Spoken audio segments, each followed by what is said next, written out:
ឆ្នាំនេះជិះវាងកុំឲ្យកើតជាមួយនឹងជំងឺវាយថប់ទៀតពុកម៉ែបងប្អូនអាចធ្វើបាក់សាំងការពារវាចាប់ពីអាយុ45ថ្ងៃឡើងទៅពុកម៉ែបងប្អូនអាចបាញ់2សប្តាហ៍ឬ3សប្តាហ៍ម្ដងដើម្បីកុំឲ្យកើតវាយថប់នៅលើផ្លែនៅពេលដែលភ្លៀងខ្លាំងនៅពេលដែលអាកាសធាតុត្រជាក់ខ្លាំងឬក៏មានភ្លៀងធ្លាក់នៅពេលដែលចិត្តប្រមូលផលឬក៏ចំការពុកម៉ែបងប្អូនដែលមលុបពេកឬក៏អត់មានខ្យល់ចេញចូលគ្រប់គ្រាន់អត់មានពន្លឺថ្ងៃគ្រប់គ្រាន់គឺអាចនឹងមានហានិភ័យនឹងកើតឡើងចំពោះជំងឺវាយថប់នៅលើផ្លែតែនេះបងប្អូនមានវីដេអូមួយសម្រាប់ពុកម៉ែបងប្អូនដែលមានបទពិសោធន៍ពីឆ្នាំទៅដែលតរ៉េនបងពុកម៉ែបងប្អូនមានអាយុចាប់ពី85ថ្ងៃទៅដល់ថ្ងៃប្រមូលផលគឺវាមានកើតជំងឺវាយថប់នៅលើផ្លែដែលពុកម៉ែបងប្អូនអត់បានធ្វើបាក់សាំងកាលពី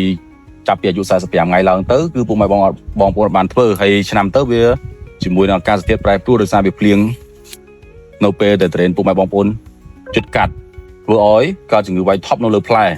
អញ្ចឹងរឿងជំងឺវាយថប់លើផ្លែបើសិនជាពុកម៉ែបងប្អូនដែលមានបទពិសោធន៍ឆ្នាំទៅហើយឆ្នាំនេះជិះវាងកុំឲ្យកើតជាមួយនឹងជំងឺវាយថប់ទៀតពុកម៉ែបងប្អូនអាចធ្វើបាក់សាំង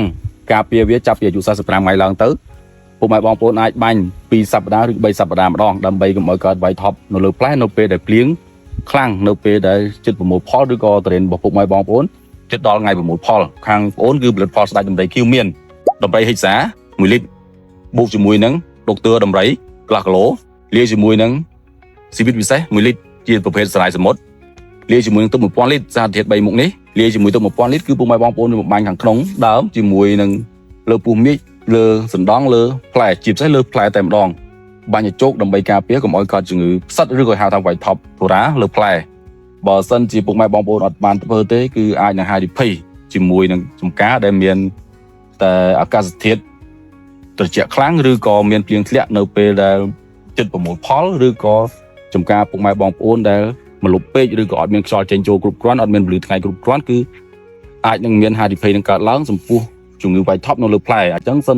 បើសិនជាពុកម៉ែបងប្អូនកុំឲ្យកើតមានជំងឺវាយថប់ធូរ៉ាលើផ្លែគឺពុកម៉ែបងប្អូនអាចបាញ់ការពារឬក៏ធ្វើបាក់សាំងដោយខាងផលិតផលស្ដេចដំរីខៀវខាងបងប្អូនណែនាំឲ្យប្រើគឺការកើតជាមួយនឹងជំងឺវាយថប់ធូរ៉ាគឺសឹងតែគ្មាន 100% នៅលើផ្លែរបស់ពុកម៉ែបងប្អូនសម្រាប់ការធ្វើបាក់សាំងនេះគឺវាល្អ